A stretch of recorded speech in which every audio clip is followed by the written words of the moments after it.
cousin and co-host David Day. We have Ben Upton. He's from the band Wait for the River. They describe themselves as a three-piece grunge blues band, I believe. Is that right, Ben? Yeah, that's probably the lowdown of it. Yeah. What influenced you to call it that?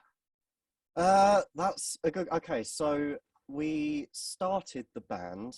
It was more of me getting back into writing my own music, and then we kind of decided that instead of it being called just me, we wanted to come up with a name. So my granddad, who got me into playing guitar and music and blah blah blah blah blah, he also taught me how to play poker, which is the kind of thing that him and I used to bond over.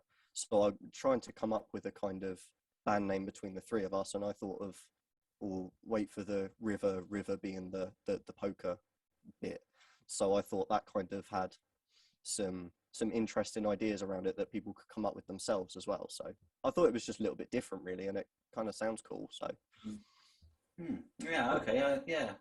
How does it relate to poker? I don't play poker, so it's one of the cards. Is it the fifth card? Yeah. So you've got the first three, and then the river is the final fifth one. Yeah, You've got to wait for before you can win all of the stuff. So well, you don't have to wait. Right, that's true. You don't have to, but because people fold. Sometimes it works out to wait for the river. Okay, all right. I learned something new. I didn't know that.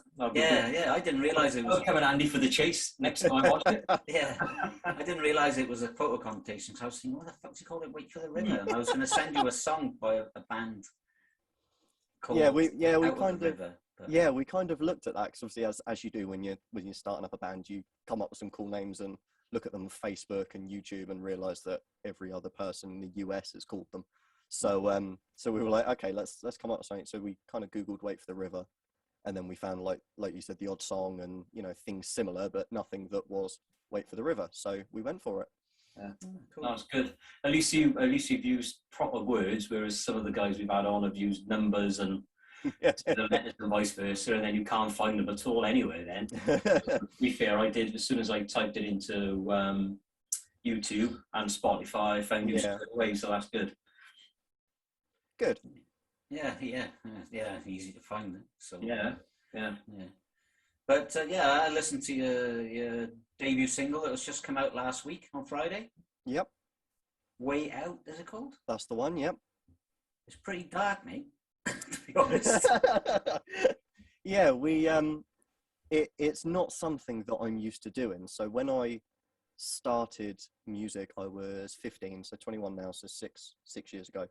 I started with country music. That's how I got into music and playing guitar, and that came from my granddad. He's a massive country music fan. So I started to learn about the music while I was going through school and college, and we were learning about things to do, and obviously you learn about pop punk and metal and all the other stuff that everyone kind of introduces you to when you go through school and college.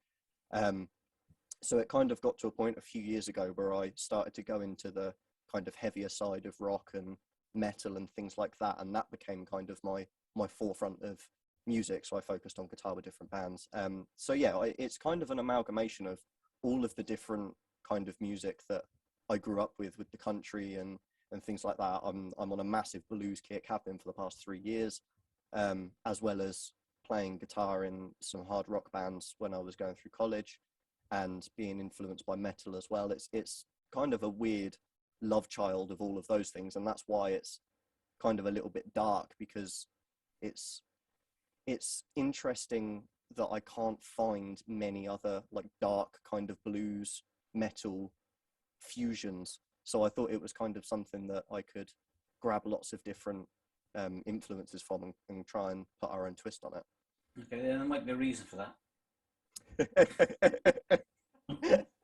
It's worked so far. So if it doesn't work down the line, then it is what it is. Yeah, I mean, bands evolve anyway, don't they? They don't make exactly. 2 albums the same if they're any good. You know what I mean? Yeah. So yeah. And so you've got. Go on, sorry, Dave. I was just going to say, when did you write it? Did you write it during lockdown?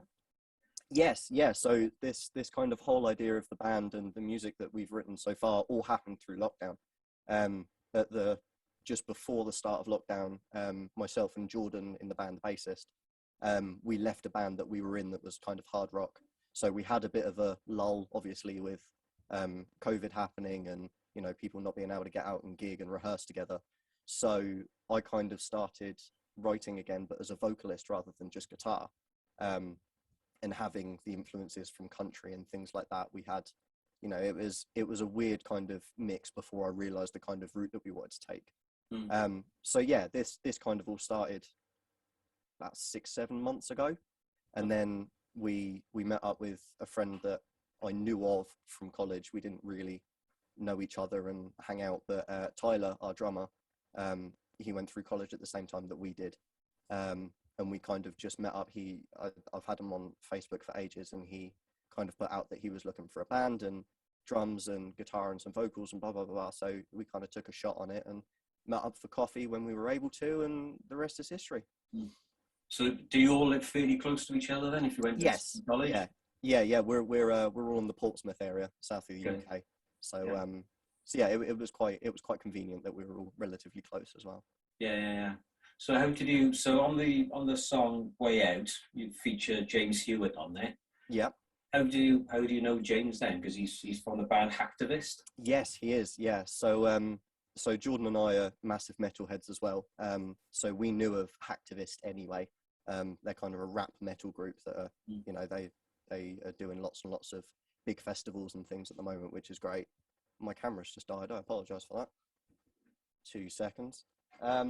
So yeah, it was kind of just I have him on Instagram and kind of just added him and just went, hey, you're really cool and I really like your stuff. Would you be up for doing something completely different? And he went, yeah, okay. So we got very lucky with the fact that he wanted to kind of take a shot on us. We had a really rough demo that we recorded at home and kind of just went, this is what we're doing. Is it something you're interested in? And he went, yeah, okay, cool. Oh, good. Okay. I don't know what's going on with your camera, mate. Yeah, it's kind of, I'm just plugging in my backup webcam. Ah, right, okay. Maybe you should have plugged that camera in. Yeah, I did think that, but we live and we learn. We live and we learn. Oh, you're still frozen on my screen anyway because my laptop is so naff. Oh, there you go. Yeah, you. Cool. Back in 720p, and you can. This is ignore all this. I wondered why you were blacking yourself out on your other camera. That's all right. I mean, you shouldn't. You shouldn't. Well, fucking, I can't give the words out.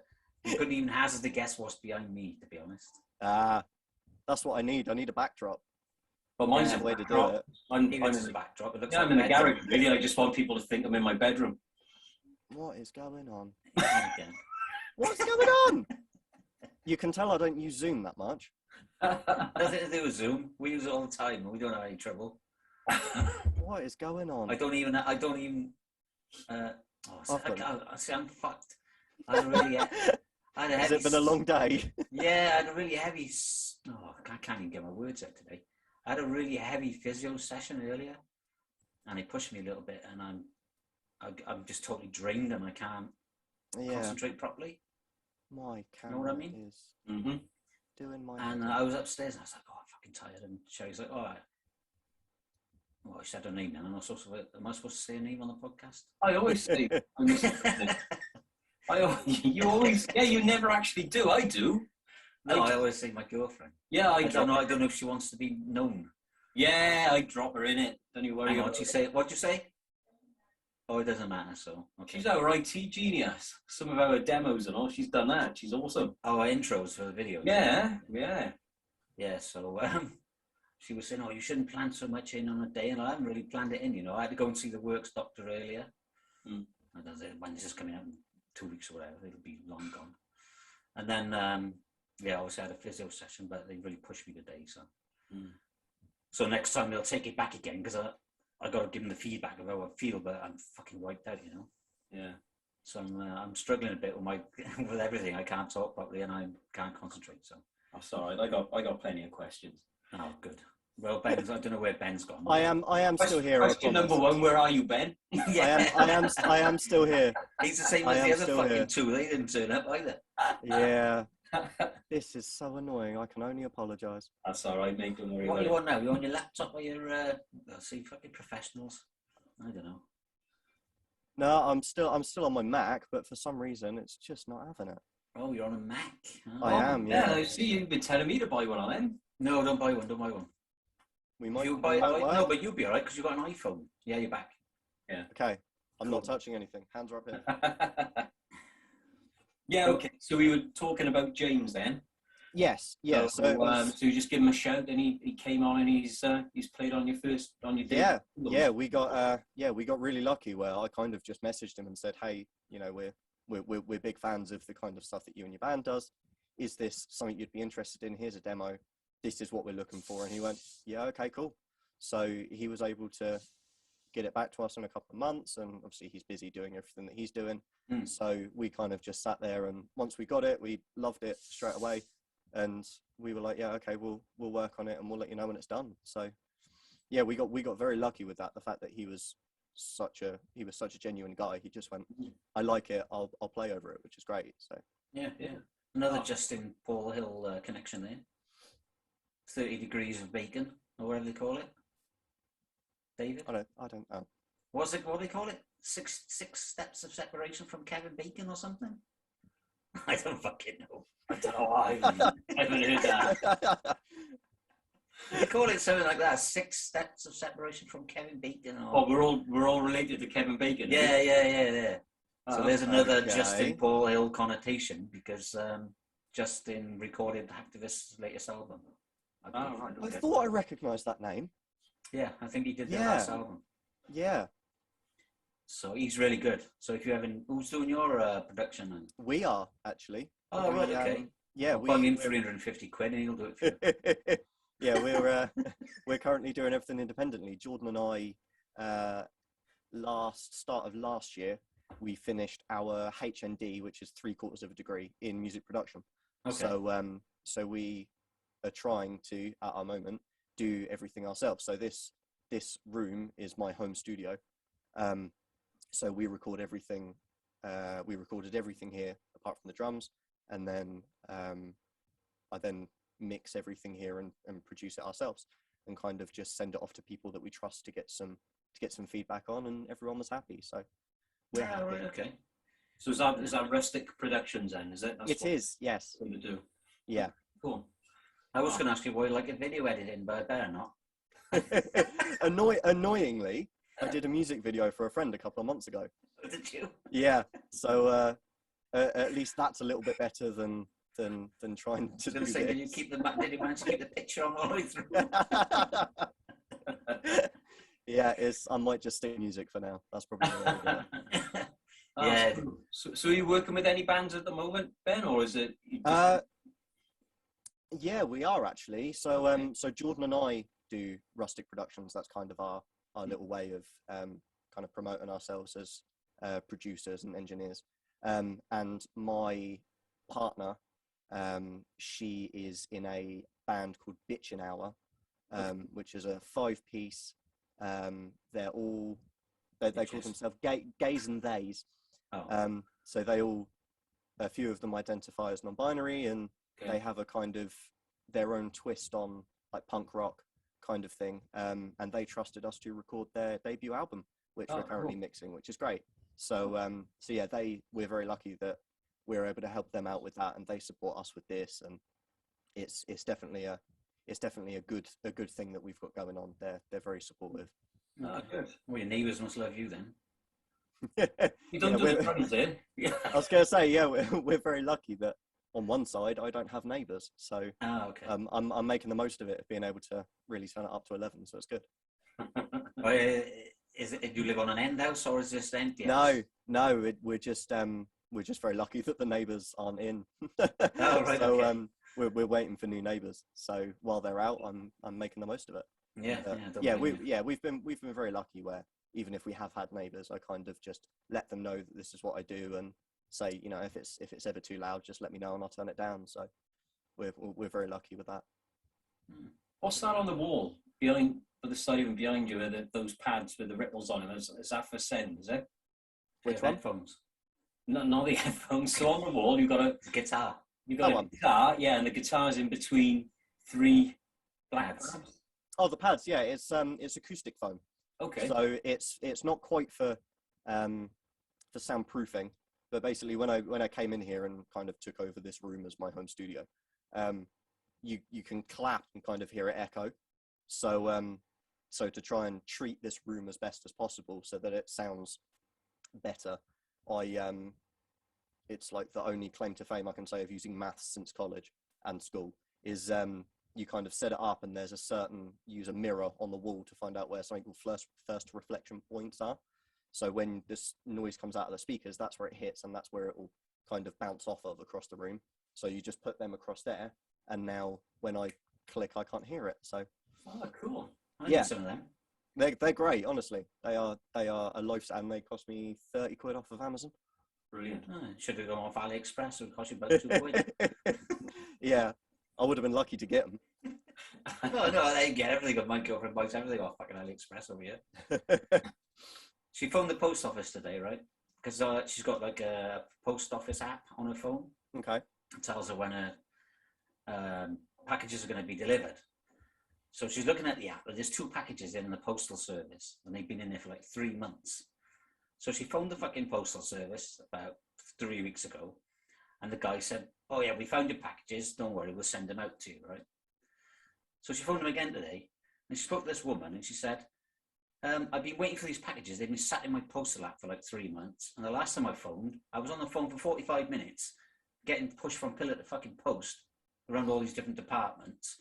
Eventually spoke to this guy, and he said, right, we're going to send your packages out. We've got them, obviously, because they're in the fucking app, and we'll send them out." So she told the story to the woman, and the woman said, "Oh yeah, well, we can see we've got your packages, but we don't know where they are."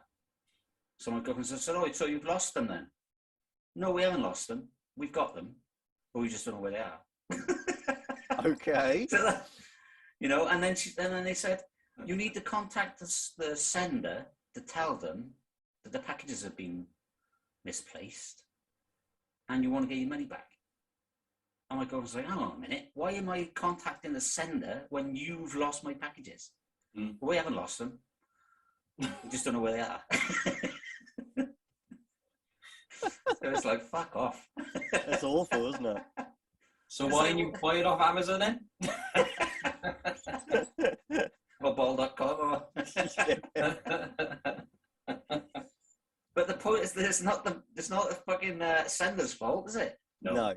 Because they're actually in the post. They've been registered into the post sorting centre because they come through on the app. Yeah. So they've said we've got them, but we just can't find them now. Jesus. So it's like, fuck off. Anyway, Dave, I digress. Oh dear. That's all right. So you've got a second single coming out on the 3rd of September. I'm Not Going Back. Yeah, we're hoping to. It Okay. was kind of a preliminary date because that's our first gig as well. So we thought it would work quite nicely because both of these songs, the one that's out and the one that's coming out, are both in our set for live as well. They're kind of like our 2 main ones at the moment. Excuse me. COVID. It's not COVID, luckily. Anyway, so yeah, that song was supposed to be coming out, but that is going to be our second single. Right. Yeah, we're very lucky. We've got the lead singer of Bitch an Hour, Lay. She's featuring on it as well, which is going to be great. So it's a very kind of like a slightly more classic blues way of doing it. I've just noticed. I don't want to catch it again. So yeah, we've got that coming out, which is really good. It's kind of still in the kind of vein of the dark blues kind of thing. It's kind of the thing we're aiming for. If it works, it works. If it doesn't. But yeah, that's I'm Not Going Back. So I'm excited to get that one out. I think that's my favourite out of the 2. Okay, cool. I hope it's better than the first. Oh, sorry, I shouldn't have said. He did warn you, didn't he? Before he hit play. Love it. Okay, so moving on to gigs then. So you said you've got some gigs coming up. Obviously on your Facebook, I see your gig in September, October, and December. Yep. I didn't actually see any advertised as such yet. So have you got any shows actually physically planned in that you can tell us about? Yes, yeah. So there's the one that's coming up next Friday, which is the 3rd. That's in Alton at a place called the Lounge Bar, and we're playing with a few great acts actually. If I can get them up on my phone, I'll be able to tell you. But if not, they're on our Facebook. Wait for the River.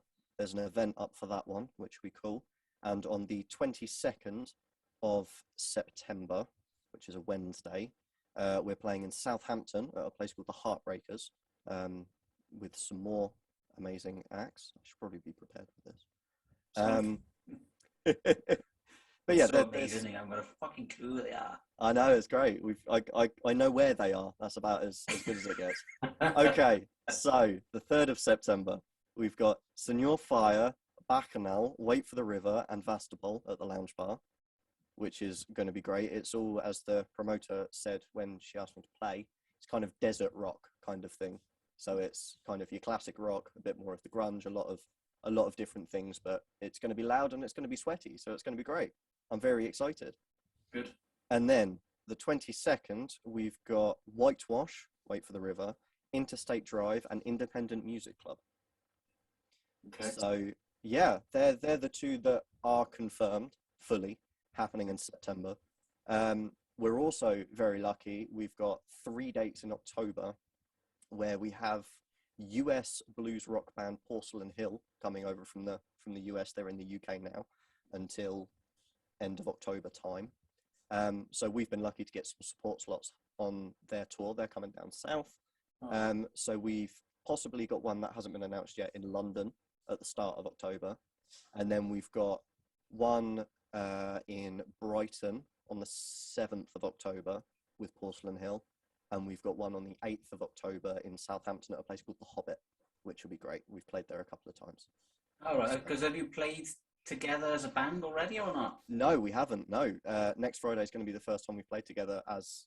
Well, I mean, we've played together in rehearsal, but the first time we've played live, that will be next Friday, which is extremely exciting and very nervous.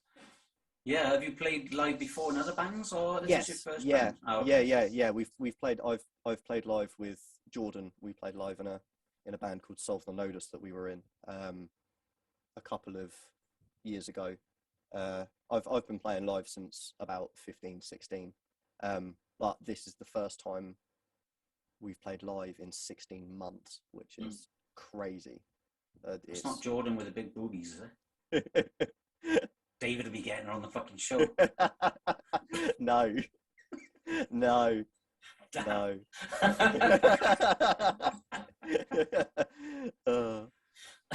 But yeah, it's very nervous going back, but I'm extremely excited, and it's long overdue.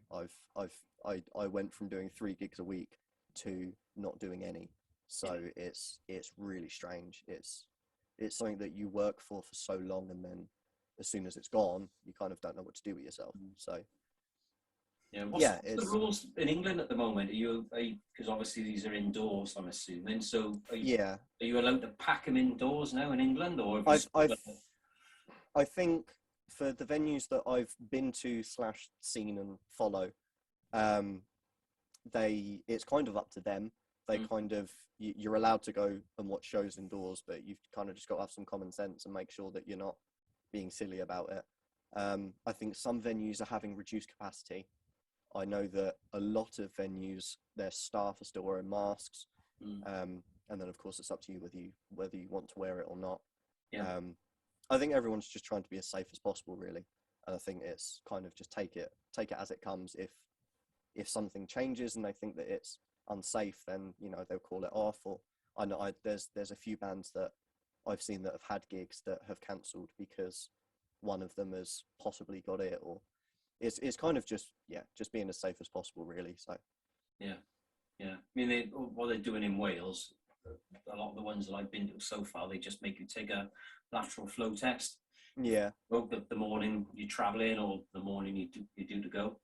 So, and then when you turn up, then you've got an app on your phone, haven't you? Yeah. Show them your result on your phone and let you in then. But obviously the thing with that is if, anybody could have done the test for you.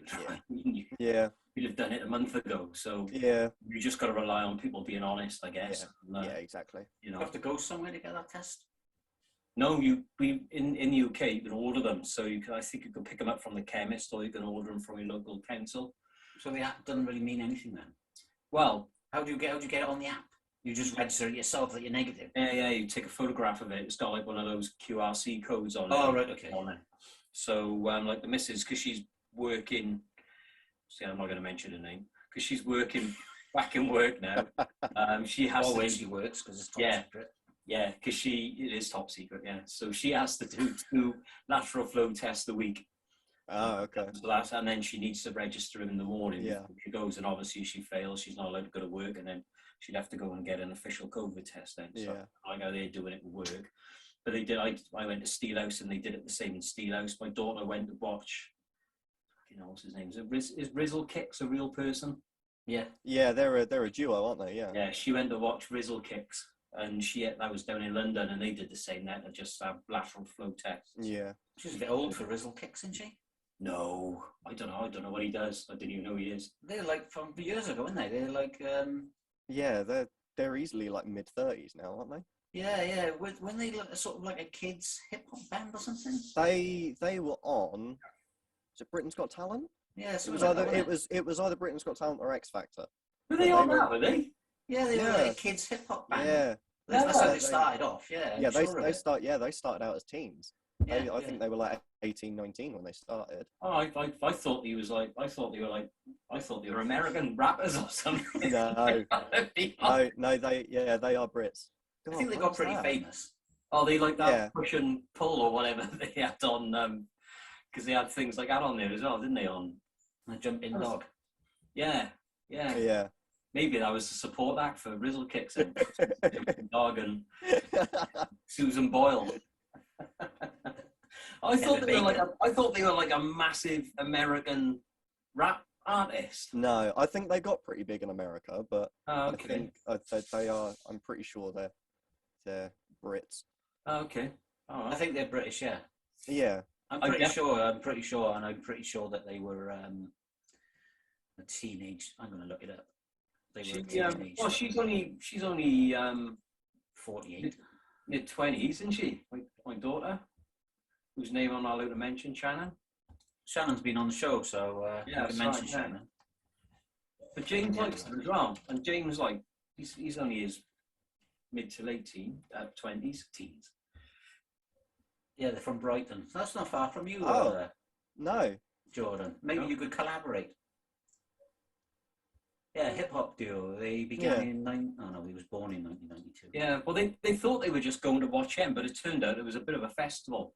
So there were quite a few acts on and stuff, and I can't remember where it was in the posh end of London. I can't think. Chelsea? It was no. I had it. Hammersmith? No. Odeon? No, it was outdoors. It was, but yeah, Wimbledon. I can't remember what it was. Arsenal Football Club. Anyway, okay. Yeah, I thought they were like I thought it was like a Jay-Z sort of thing. I thought they were massive.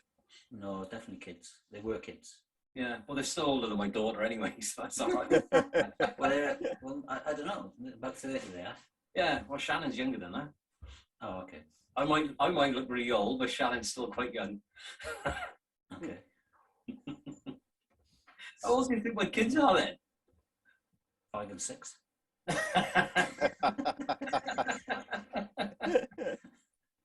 Anyway, sorry, Ben. That's it's all good. I didn't even know if you got on them.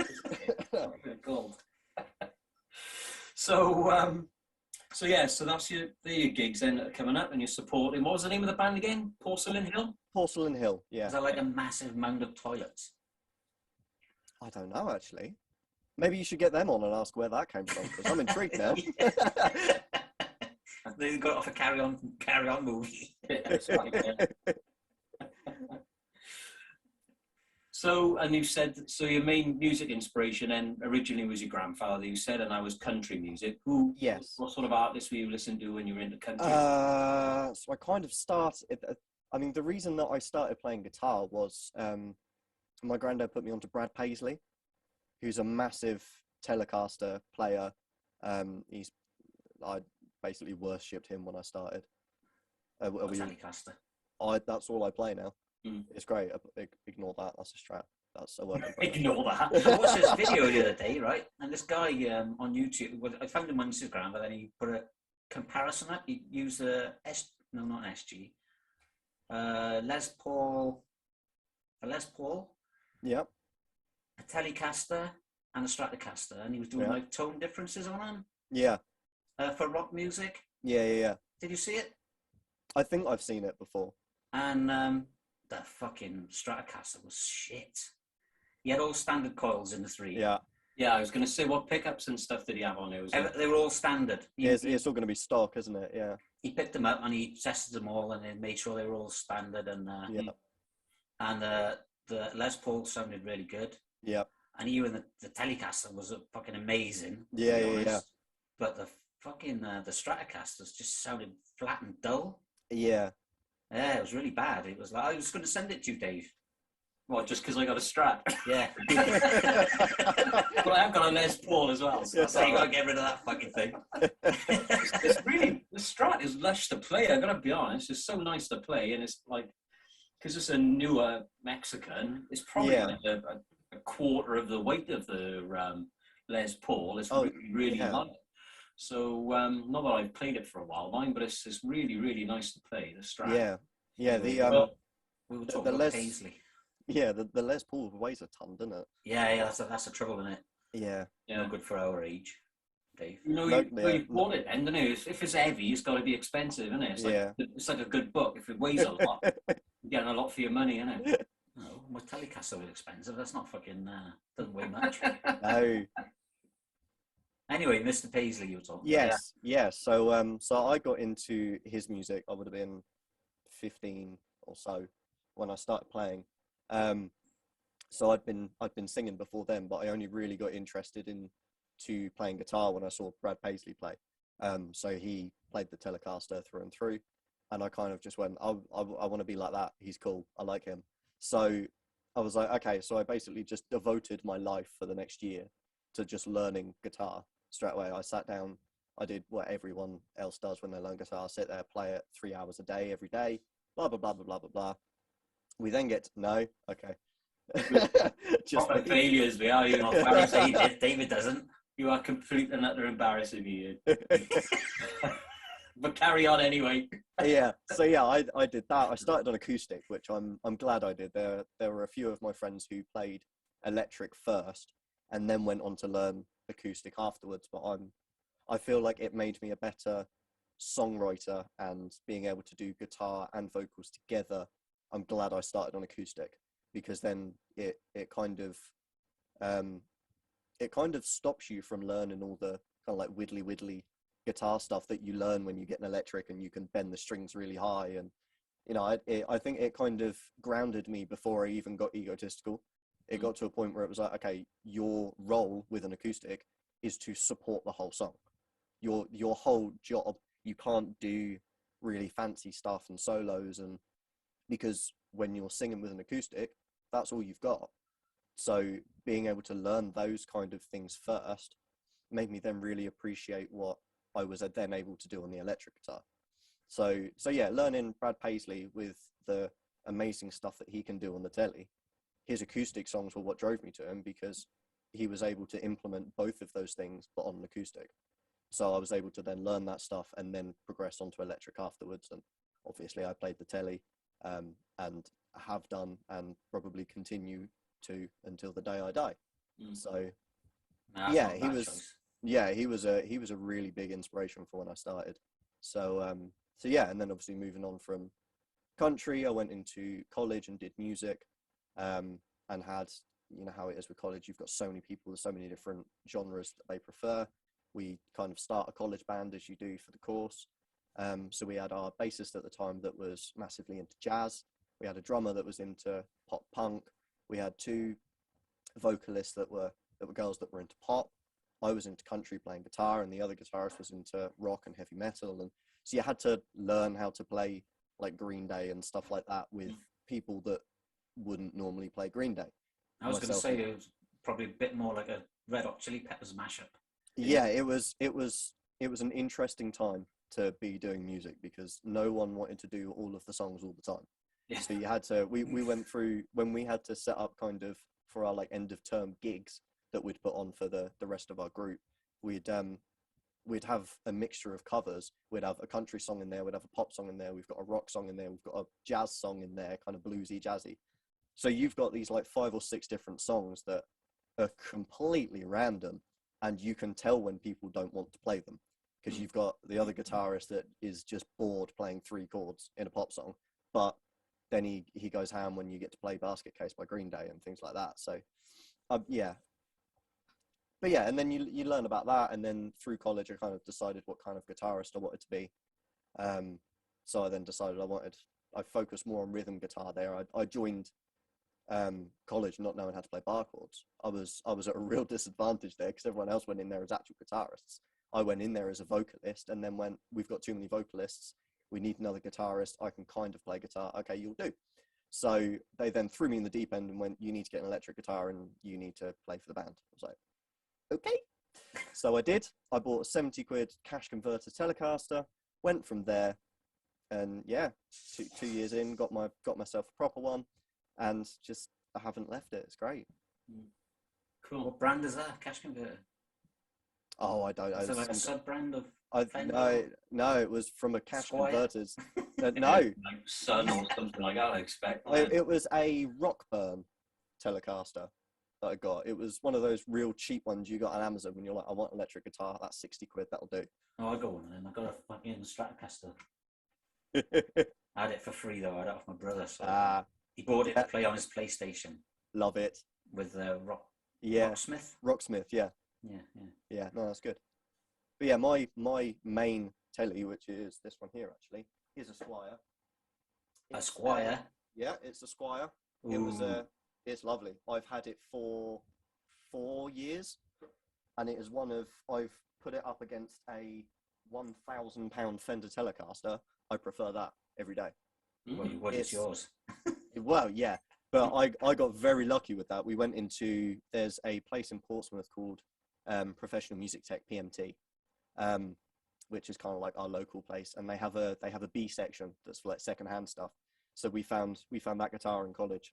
It's a Telecaster body with a Telecaster bridge pickup, and then it's got a Jazzmaster neck with a Jazzmaster P90 in the neck, but it's all based around telly. I got it for £139, and it sounds amazing. Awesome. I've recorded both singles for the band with it. Okay, cool. And it sounds amazing. I love it. Does the Spain tune all right and stuff? Yeah. I mean, it's never been professionally set up. It was kind of I learned a little bit enough about it to kind of intonate it a little bit, but I've got it set up just above baritone. So a normal guitar is in E standard. So it's in C standard, which is 4 tones lower, or 4 semitones lower, sorry. So it's really low, which is why it sounds so dark. But then when it cleans up, which when it's released, you'll hear in the second song, it sounds really good when it's clean. And I think it helps because there's only 3 of us in the band. There's a lot of space that needs to be filled. Yeah. So having a low guitar and doing chords with it, I personally, I think it really helps fill it out. So yeah, it worked out quite well. Yeah. What strings do you use? Are they thin ones? Thick ones? No, they're thick ones. They are, I don't know off the top of my head. Normally when I do E standard, it's D'Addario, and it's 10 to 52, so it's got a thicker gauge on the low string, because that helps with the tuning down to drop D. I think these ones are maybe 14 to 64 or something like that. They are thick. Yeah, they're very, but because it's a normal scale length, so the difference between the nut and the bridge where the strings are, they have to be thick because they've got to support a lower tuning. So it's kind of a balance because of that. But yeah, I mean, it feels great and it sounds great. So yeah, How can we like? I can't know what I'm talking about. I was going to say, totally lost fucking David. I did lost me as well, to be I honest. But all I know is strings. But I've gone for the thinner ones. I got to be honest. Yeah, I mean, yeah. But I can only do chords at the moment anyway, so it probably don't. I could put fucking, I don't know, barbed wire on it. It wouldn't make any difference, to be honest. Yeah, I went through college doing the smaller, the thinner strings, because it's easier when you're not 100% on what you're doing and blah blah. But I've been through maybe 12 to 15 different string gauges, just trying to find the one I like. Yeah. And I flicked between 2 different brands, D'Addario and the Ernie Ball. Yeah. They're like the 2 main ones. So I was going between them, but I landed on D'Addario, and I haven't used any others for the past 2 years. Okay. Who was we talking to the other day, Dave? Was it Fabrizio, I think? And he said about Billy F. Gibbons' strings, and he said he uses really small, thin strings to me. Mm. Yeah, a lot of people prefer thinner ones, especially when they're doing a lot more bending. Mm. Well, the thing is, I don't know if you've ever seen him play, but he doesn't even look like he's actually playing anything. No. It's really amazing, and he plays lazy chords. They call it lazy chords, so it's like a 1 or 2 finger chord. Yeah. But to watch him, it's like he ain't even playing. It's great, isn't it? Yeah. He ain't even playing the guitar, I don't think, and it's like mad. I'm sure he's fucking miming, you know. But it's fucking spectacular, really, when you can play a guitar that fucking well.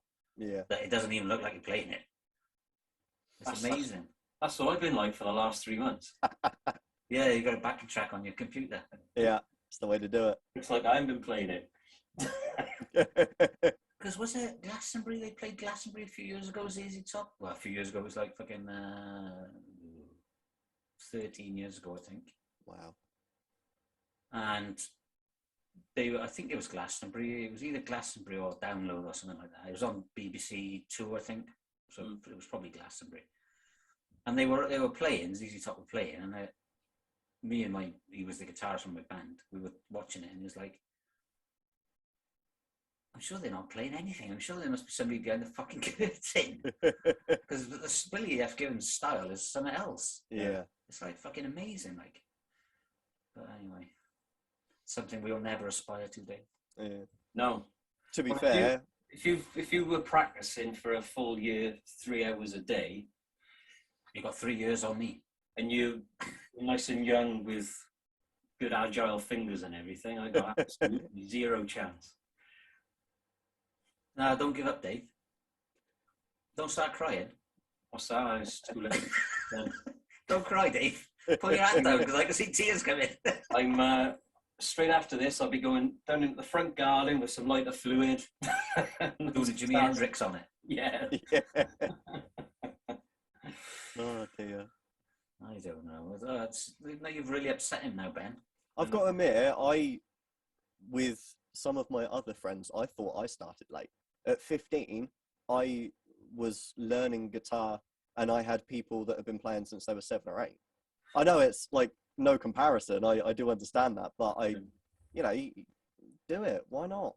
If you leave it, it's going to be even longer until you get there. Just my mum, bless her, she used to play piano as a child, and then when I've always wanted to learn saxophone, just get a saxophone and do it. Then she was like, well, I was like, well, the more you put it off, the more you like blowing things.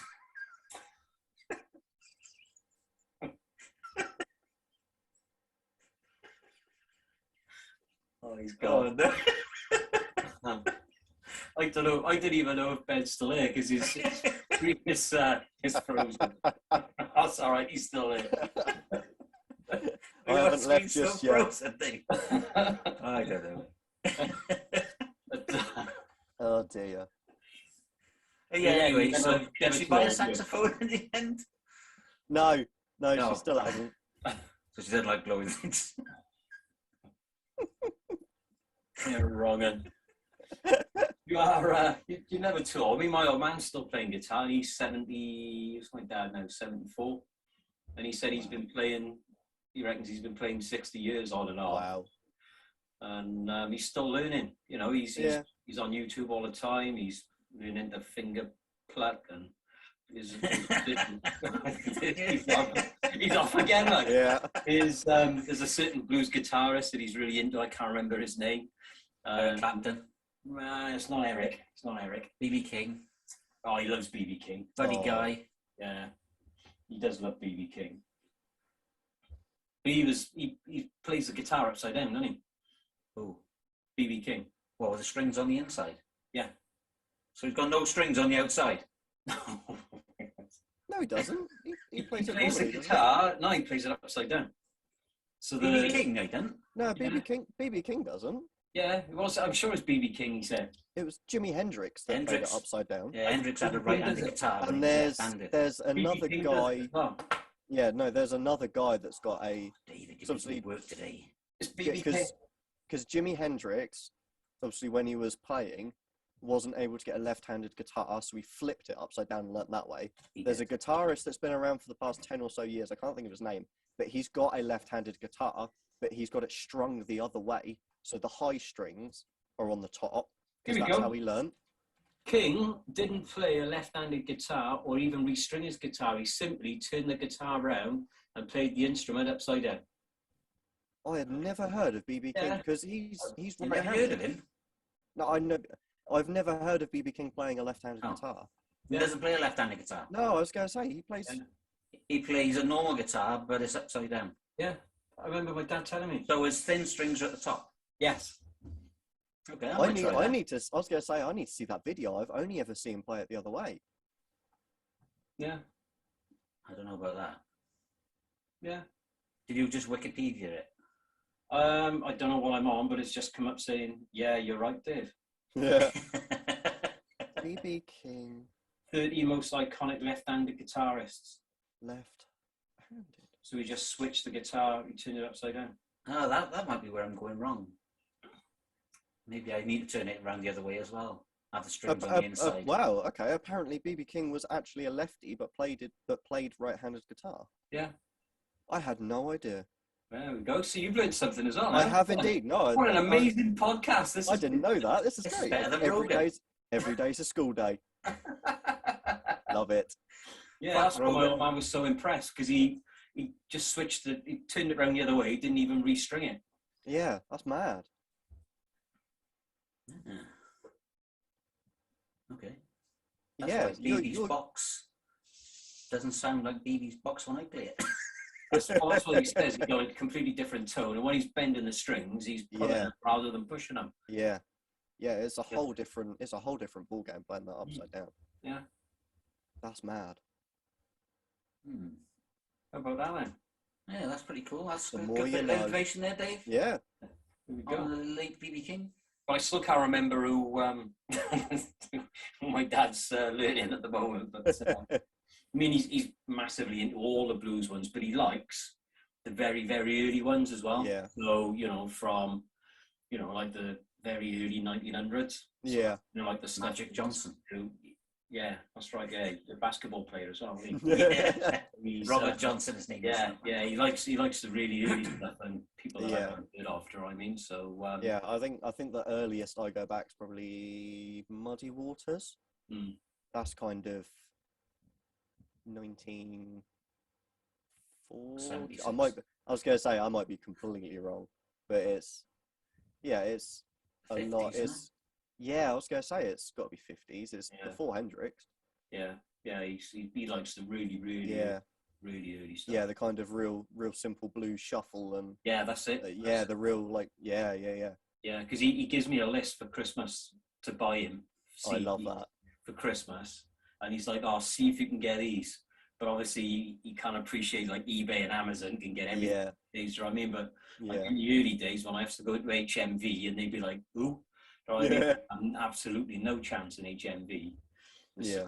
Why didn't you just sign up for Spotify Family, Dave, and then you'd be given a Spotify account? Oh, I was like giving him our one anyway. Just sign up for Spotify Family is 15 quid a month. That's what we got. We've given it to everybody. That's why I said the only people that listen to CDs, listens to our podcast. But it's my daughter and. Because they're all on our Spotify. Love it. Well, we actually got 102 subscribers on our fucking YouTube now. Hey. It went up suddenly. And we did say that we would give the 100th subscriber a prize.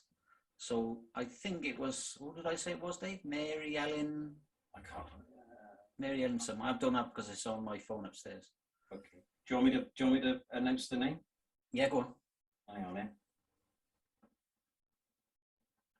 Sorry, Ben.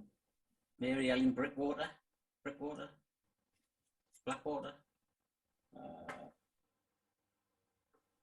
Come on, Dave. Don't take that long. It's fucking hell. Rogan would get quicker than this. Mary Ellen Broderick. Okay. Well, if she's watching by any chance, she needs to get in touch because she was. I did promise our 100th subscriber prize. So if she's watching, she needs to get in touch.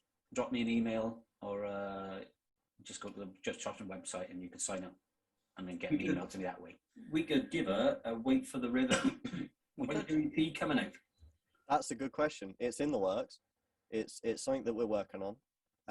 We've sat down. We've had a chat about what we kind of want to do with it, and kind of the ideas that we're unsure whether we're going to do EP or album. We might do something in the middle. We've got a few. You think EP first? Okay. I've had a few people say just album, so it's good that we've got a couple of different things to do. We can do an EP and an album at this point. Well, you do an EP first, and then you do an album later. Yeah, a lot of the guys that we've spoken to have done EPs, and then the stuff that was on the EP ends up coming on their album anyway. Yeah, that's kind of why we were unsure about it, because then we kind of thought if we can just do a few singles and then the album straight away, there's a lot more. I don't know. I feel like EPs are almost on their way out at the moment. No. When you go to gigs and stuff, mate, and if you've got some merch to sell and all, they just come back in. Okay. About 10 minutes ago. Yeah, they have now. So he's just Facebooked it. EPs are back in style. Yeah, the majority of the guys that we've had on have done EPs, and then they moved on to do an album. Probably, maybe like 6 months or maybe a year after some of them, innit? But then whether that's because of COVID and availability. I don't know if you watched the Sean Smith episode, but their last record was an EP. Yeah. And look what happened to the Blackout. Yeah, don't release an EP, go straight to album. Even Sean don't want to remember him. Yeah, I think EP is a lot more accessible for bands that are starting. Yes. I'm trying to harken back to the stuff that I learned in college and doing the degree. A lot of people, it's especially with the fact that we can record from home. An EP is kind of a quicker way to get things out, but I think we want to try and do things. It depends what you want to do, really. Yeah. I mean, do you want a physical copy or do you want to? Yeah, I mean, I wouldn't say no to a physical copy, but I think as a music fan, I personally always like a physical copy. Yeah. Don't get me wrong. I have downloaded stuff from iTunes and what have you, but I'm still really old school. So I'll buy the physical album CD and then upload it into iTunes. Yeah. Because Terry knows I'm a bit of a fanboy and I like getting my stuff signed and all that as well. Yeah. It's like nice and personal. Yeah. So I tend to like that. So, and I think when you go into gigs as well, if you've got some form of merch, even if because I saw a band in a local venue and they had made their own CDs. Yeah. And they were handing them out for free as well. Do you know what I mean? So, but I've remembered, it was Bankrupt Pub, the band was called. So, I got 3 of their CDs downstairs. Love it. But it's, it was something that I remembered from watching that band. Do you know what I mean? So, I think it's a good thing to have some physical. I think it's good to have something physical to be able to give somebody. Do you know what I mean? Are they still around then? I haven't got a clue. I don't know. They were. I haven't mentioned it yet, but Terry's probably been waiting for it. But I got a friend who's got a local venue, so you need to come up to South Wales, and play up here.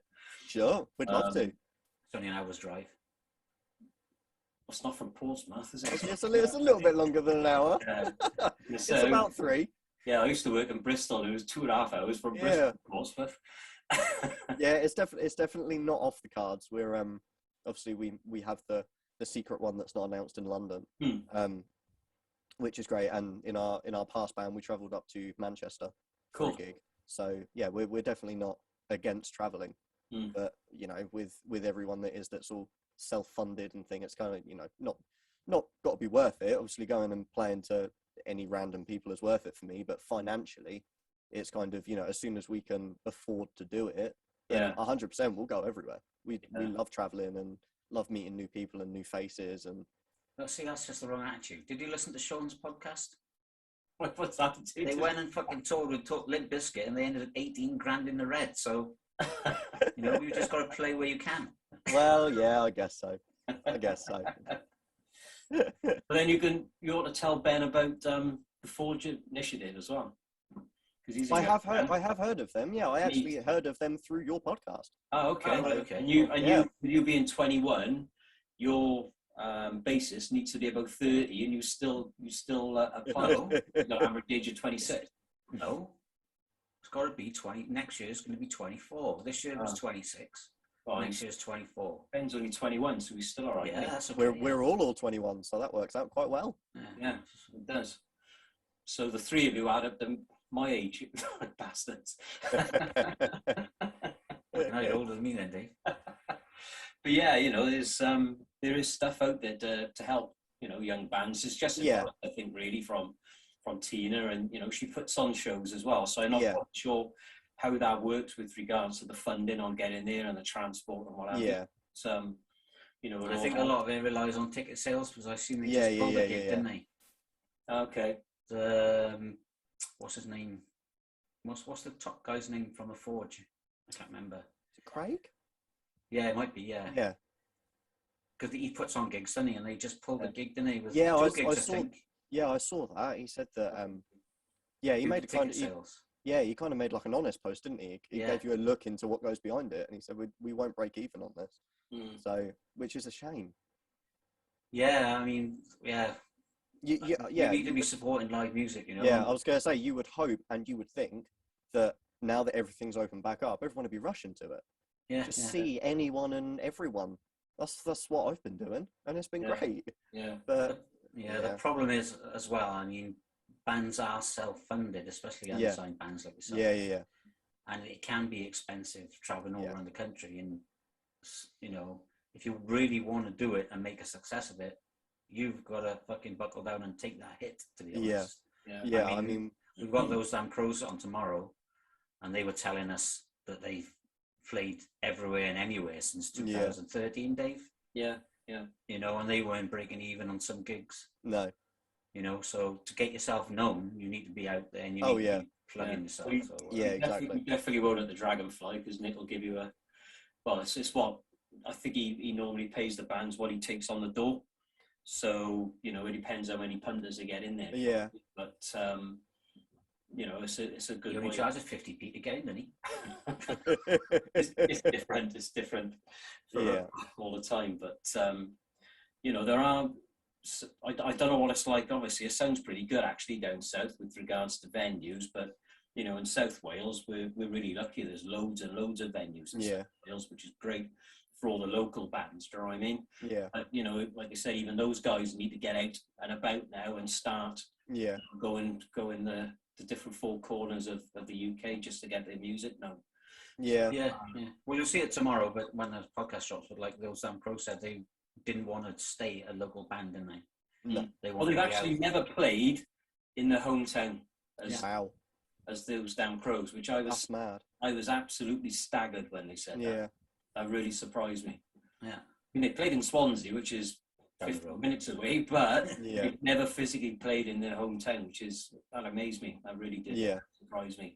Because most bands, that would be kind of like your kick-off gig, wouldn't it? Yeah. Would be. I'd want like all my family there, and I'd fly Terry over, and I'd back it out with just my family, just to make sure that there was people there. But not to do that. It's mad, absolutely. Yeah, we've obviously in all the different bands that we've been in, we've played gigs where it's worked out. We've had a set fee where they've said, you know, you play for 2 hours or whatever, and we'll pay you 50 quid a head and things like that. And we've had gigs where we, you know, the Manchester gig that we drove up to, we drove there and back that same day. We hired a minivan, and that was a charity gig. We were supposed to be playing up there as like a mini festival, but all the other bands that were local pulled out. And they went, okay, you're the last band, please don't pull out. And we're like, yeah, okay, we're going. So we hired a minivan then, and then went straight up there. And we ended up getting back home at about 4:45 the next morning. And then we woke up and played another day festival the next day. It was a rough gig, but the look on their faces, it was a little pub they were putting on this like tiny festival to raise awareness and raise some money. I think she had cancer. And we went up there and played it. And bear in mind, they knew the lead singer. That's how we got the gig. They were friends. So the rest of us were the band. They'd never met us. And we turned up to this pub with this tiny PA with all our gear and made their night straight away. Before we even started playing, we made their day because we were the only band that showed up. Yeah, fair play, mate. Yeah, it's one of my favourite memories of playing gigs is travelling all the way up to Manchester, playing a gig. It was probably one of the worst we've played, but it didn't matter because we went up there and it made someone's day. So, and that's the reason why I do it. Yeah. So if I can turn up to a show in the middle of nowhere, not get paid for it, but I can leave knowing that I made someone better than they were before we got there, that's enough for me. I could set loads of those up for you. I could. There's plenty of places in Holland. Get your passport. I was just thinking, make my fucking day, it will. Yeah, in all seriousness, mate, that's great. That's really good. Yeah, and that's, but yeah, it's, you know, and that's and to be fair, they'll remember that. Yeah, exactly. You know, they'll be big supporters of you as well. Yeah. And, you know, in your band going forward, and that, you know, that goes a long, long way. That is, and that's, yeah, you know, and everybody that we've had on, you know, it's the fans that make them. Yeah. So, you know, and making yourself accessible, that's brilliant. Yeah. I mean, we're still what I would call a baby band. We've just released our first song. We're just about to do our first gig, but we're very lucky where we've got friends from past experiences where they know that even though we're a new band, we can still put on a good show. So we've got other people that have been like, oh, you know, any new bands, and I've messaged them and said, hey, remember me? Here's a new thing. We'd love to do it. And they've gone, yeah, okay, cool. So yeah, our first show is in Alton, which it's only like 50 minutes up the road, but it's not a hometown show. I haven't had one in Portsmouth in probably 2 years. But I've had other people from other friends that I've had where they've gone, oh, there's a gig, do you want it? And we go, yeah, okay, we're free. Take us down there. I have no idea if we're getting paid for these gigs, but you've got to start somewhere. And I've probably had more fun at a free gig than I've had a paid gig, because everyone's there to have a good time. They're not doing it for a wage. Obviously, if you get paid at the end, it's a bonus. And you know, I mean, we're very lucky. The three of us, we, you know, I say we're lucky. We still work 9 to 5 jobs. You know, we can pay our bills and we can pay our way. This is, at the moment, it's our dream. It's not we've got to do this because we can't afford to pay our bills. It's, you know, we have the luxury of we can take as long as we need to get there. But I think as soon as we're there, we're going to have that momentum, and I think we're going to be fine. So cool. Oh, sounds good. Let's hope so. Yeah, it's good, man. It's good. It's good attitude as well. Yeah. All right then. Good. All right then. Go on. Have you got any more questions, Dave? Or no, I was just going to ask if you've got a story for us. Oh, I've got a story, and I know you've got a story as well. So. Well, you guys go first, and I'll think of a good one. All right. Well, I'll say my one first because I don't think it'll take too long. So I was on Facebook earlier on, and I can't remember his name, but the person that was photographed for the cover of the Nevermind album for Nirvana is now taken Nirvana to court because of releasing underage sexually related photographs. Yeah, I saw that. Yeah. So what photographs are they then? Like a nude baby in the swimming pool? Yeah. That's it. Oh, fuck off. I know.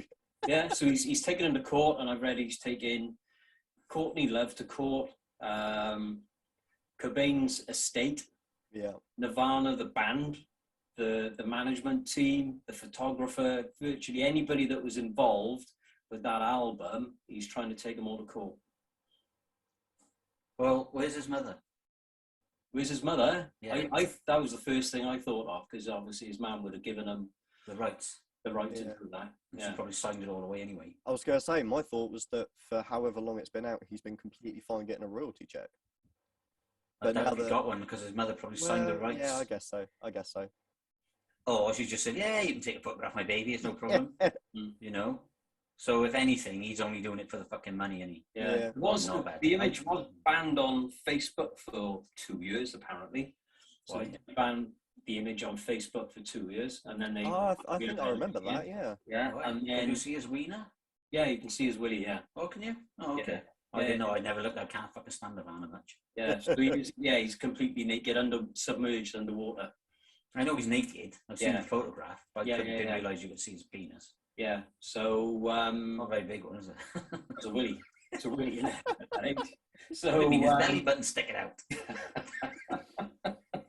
So yeah, I forgot what else I was going to say though, because you kept saying penis.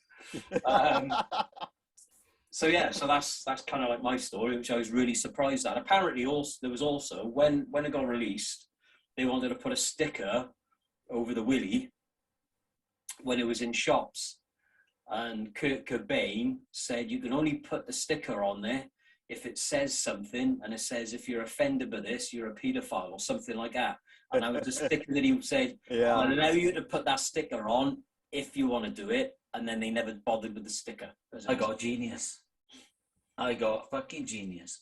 They should have contacted Malcolm McLaren from the Sex Pistols, and he could have stuck a Never Mind the Bollocks fucking sticker on there. That would have been good. That would have been even better. Yeah. So that's my story. So that's just absolutely shocking, and that's probably only for the money. And I'll go to a story like that as well, because they just released on the news this week that somebody's taking Bob Dylan to court for sexual harassment that happened about fucking 50 years ago. Wow. And from my understanding is he's just sold his back catalogue to a major label, Sony, I think, for more than $300 million. Wow. So that's probably only for the fucking money as well. Yeah. So, but I've got another story, more... it could be a bit of a paedophile story, actually. Oh God, it's probably not. That's always a good start to a story. Well, it's not really a paedophile story. It's when you're unsure whether you can say it or not. No, I can say it. Oh, okay. I can say whatever the fuck I want. It's my podcast. You're right. That's true. Yeah. No, you're right. David's as well. And today it's also yours, Ben. Yes. Hey. So there is a venomous sea snake called an olive snake. I don't know if you've ever heard of an olive snake. Mm-hmm. They grow to about 6 foot long. I was going to say 6 foot tall then, but they don't stand up. But they grow to about 6 foot long, and they've been attacking divers off the coral reef. Even though they're venomous, they don't actually bite, but they've been swimming up to them and sticking their tongues out and giving them a good lick. And obviously, if you see a sea snake of such gigantic proportions, like a 6 foot sea snake coming at you, it's going to give you the willies, for a bad term. Yeah. But they've been inquiring as to why these sea snakes are doing it, and apparently it's male sea snakes looking for female sea snakes. And obviously, with the divers, they're confusing them for female sea snakes, probably because of the black latex. Yeah. And so they're trying to hump the divers as they go off the coral reef. So, what do you think about that? It's a lot better than being bitten by them, isn't it? Well, I wonder why they don't bite. They're venomous. That's a bit strange, isn't it? They haven't got fangs. There's like, there are animals like that, isn't it? It's like there's like, I don't know, like spiders that are the most venomous on the planet, but they can't actually bite you because they haven't got teeth or something like that. I remember Ricky Gervais saying like it was like all these pointless animals where they're like super dangerous, but they, you know, it could be like a cricket is a really good shot with a machine gun, but they haven't got opposable thumbs or something to hold it. Right? I remember something like that. So maybe they haven't got fangs. Maybe maybe they haven't because they live under the water. Mm. So maybe they're like squidgy. Could be. So when they bite you, they just fold over. Yeah. Like those jellyfish. No, not jellyfish. Jelly teeth. Jellyfish teeth. David's got a jellyfish in his bath. He brought it home off holiday. Huge one. Barrel jellyfish, yeah. I need to hear that story. Oh no, we went on holiday. We were in Porthcawl, which is Iabutty Bay on the Welsh Riviera. And they're being washed up on the sea. From the sea. Up on the sand. Yeah. So, and they are up to about 1 meter diameter. They're big, huge. So, but I think they do sting, but it's only like nettles. Do you know what I mean? Like stinging nettles. So their sting isn't particularly bad. But yeah, there was 2 or 3 of them washed up on the shore when we were walking the dog one evening. So giant steps were what you take. Oh no, that's walking on the moon. Oh dear. Because you said they do a sting. They do a sting, yeah. Go on, and Ben, got a story? Oh, I don't know actually. I don't think I've got an interesting one. I've got like. It doesn't have to be interesting. I was gonna say I've got normal ones of like things. Mine are never interesting. Yeah, I've just got like random things that happen in my life that are out of the norm. Go on, and give us a random thing that's out of the norm. My cat has diabetes. Okay.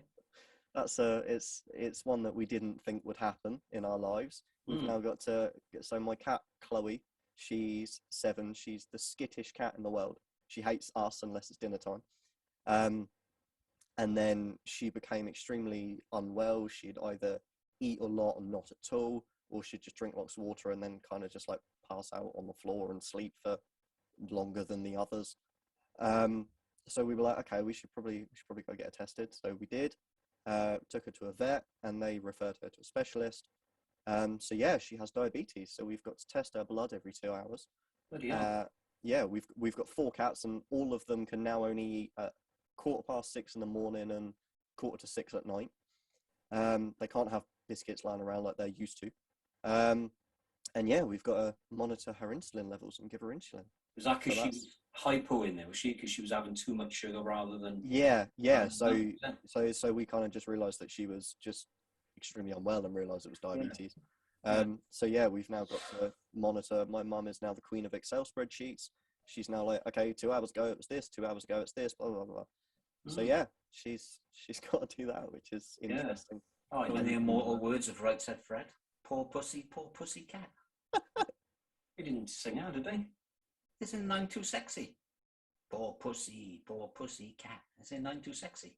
Yeah, there is actually. Yeah, it is. Oh dear. Yeah, I didn't know they could get diabetes, but I suppose they get everything we get, don't they? Anymore. Yeah. So, I was going to say I didn't realise it was a thing until it happened. Yeah. So, Ben's had a couple of fascinating stories today. So he's got a poor pussy and his mum doesn't like to blow. Oh dear God.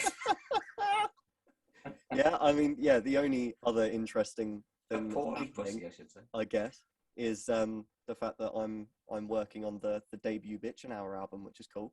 Also. So I get to come home from work and work on that. So that's pretty cool. They sound amazing. So you come home from work and have a bitch an hour on the bitch an hour. I come home from work, I not look at a screen for 5 minutes and then I work. It's great.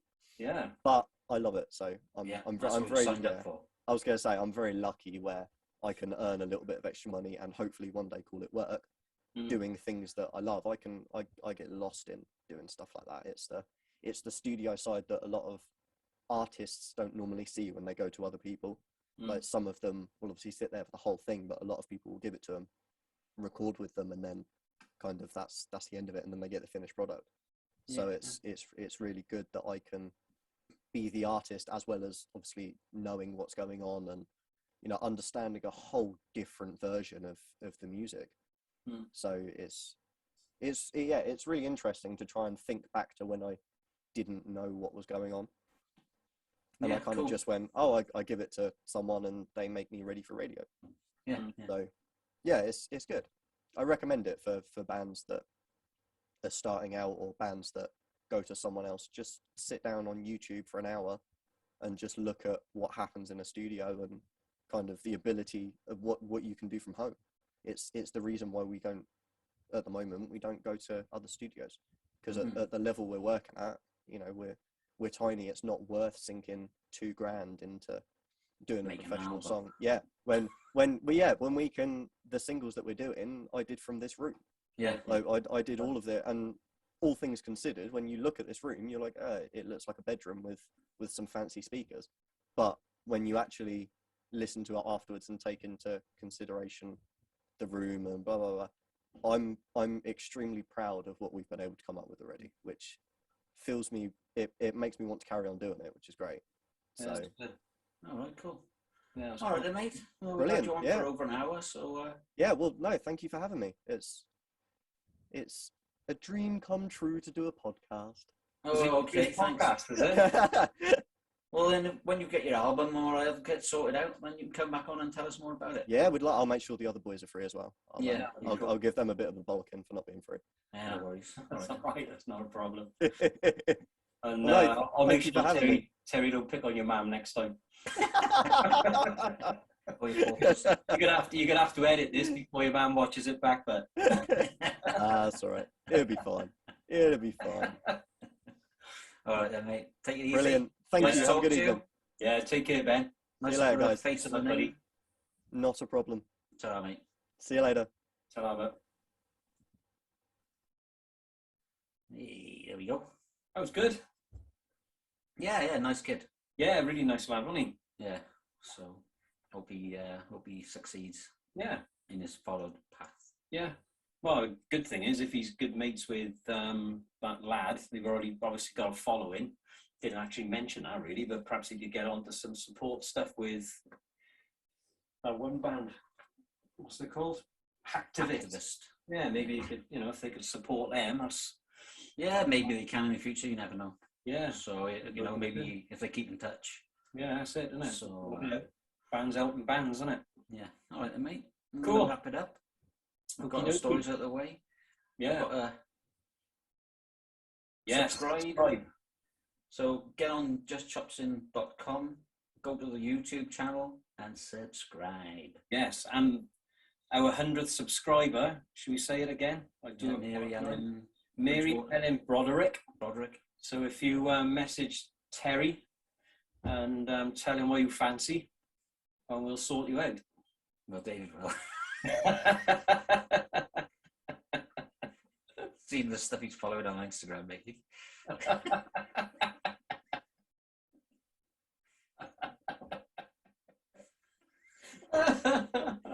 Right, I'm off. Dear me, yes. So, good fun. Ta-ra.